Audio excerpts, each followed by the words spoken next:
Hola, ¿qué tal? El día de hoy vengo a hablarles del libro del control de proporcionalidad en el derecho tributario. Vamos a empezar hablando del principio de proporcionalidad tributaria, la cual es una aproximación al derecho fundamental de la capacidad contributiva. El principio de proporcionalidad tributaria se identifica plenamente con el de la capacidad contributiva. En ese aspecto podemos encontrar varios autores mexicanos que estudiaron esa capacidad contributiva, como lo son García Bueno, Marco César, en sus obras El principio de la capacidad contributiva a la luz de las principales aportaciones doctrinales en Italia, España y México, publicado en el año 2002, así como el principio de capacidad contributiva como criterio esencial para una reforma fiscal en el año 2002, entre otros. Este principio de proporcionalidad tributaria fue elaborado en la doctrina foránea de corriente europea. De esta manera, esta línea argumentativa ha influenciado de alguna forma nuestra jurisprudencia, construyendo el contenido de este derecho fundamental, el cual es considerado como un mandato de optimización que deriva de la Constitución, de tal manera que seguimos la teoría de los derechos fundamentales de Alexis Robert, la teoría de los derechos fundamentales. Por otro lado, García de Enterría señala que los derechos fundamentales son valores abiertos y normativos, siguiendo la doctrina del Tribunal Constitucional Español. Ahora bien, de acuerdo con el fundamento constitucional, las doctrinas jurisprudencial y académica han aceptado pacíficamente que la capacidad contributiva como derecho fundamental son limitantes, tanto jurídica en su doble aspecto como para los particulares. Posteriormente vamos a pasar con la evolución jurisprudencial y doctrinal en el derecho mexicano.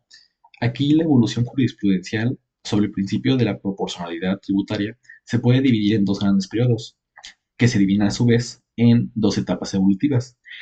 Yéndonos a la primera etapa, la Suprema Corte de la Justicia de la Nación, por sus siglas SCJN, negó, eso quiere decir que declinó su competencia para conocer la institucionalidad de leyes tributarias, acogiendo la tesis de Vallarta, la cual principalmente recogía la tesis del derecho anglosajón, a manera de que el único poder que podía conocer de la inconstitucionalidad de estos tipos de leyes era el propio poder legislativo. De esta manera negó reconocer la proporcionalidad y equidad como garantía constitucional. Esto no era algo extraño, era comprensible, ya que la actitud de la Suprema Corte de la Justicia de la Nación ante estos dos postulados era, en términos de la historia constitucional, muy tibia al momento de profundizar sobre su naturaleza garante de los contribuyentes frente al poder impositivo del Estado. En su segunda etapa, reconoció que este postulado, dentro del elenco de los principios de la justicia fiscal mexicana, denominada como la doctrina de los principios, entre lo más destacable que podemos encontrar aquí es que debe funcionarse con el principio de equidad y generalidad. Posteriormente, en el segundo periodo, considerado como científico, se desarrolló en dos etapas.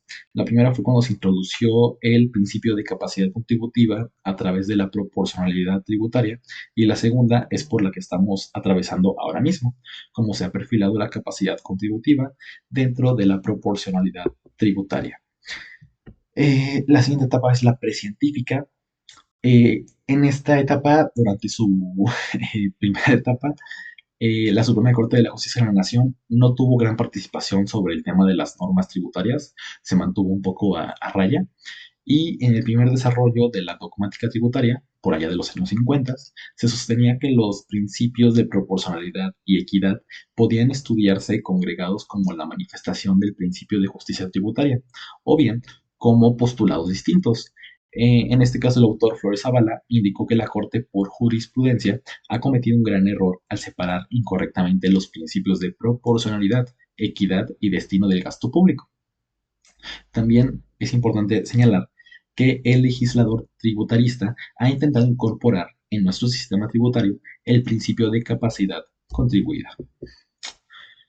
Esto fue así advertido en el impuesto sobre la renta. Su legislación es novedosa, entró en vigencia en 1925 con el antecedente de la ley del centenario, incidiendo de manera tardía en el marco legal. Posteriormente, después de la reforma de 1979 a 1980, se hizo el intento de que la persona física tributaria, con base en su capacidad tributaria real, se estableció que los trabajadores de bajos ingresos tuvieran una baja carga fiscal, además de generalizarse las deducciones entre las personas físicas como gastos médicos, funerales y donativos. De igual forma, se establecieron incentivos para las horas extras u otra compensación adicional, en la que por un monto de 600 pesos se debía de pagar el 3.7% aproximadamente. En el siguiente punto, que es la etapa científica, los gravámenes debían de fijarse de acuerdo con la capacidad económica de cada sujeto pasivo, de manera de que las personas que obtengan ingresos elevados tributen de forma cualitativa. Este principio se realizó a través de tarifas progresivas, ya que mediante ellas fue donde se consiguió que cobraban un impuesto en el monto superior y uno inferior en los menores impuestos. Finalmente, es importante resaltar que la obligación tributaria, al ser elevada a rango constitucional, se concibe como un deber de solidaridad con los menos favorecidos.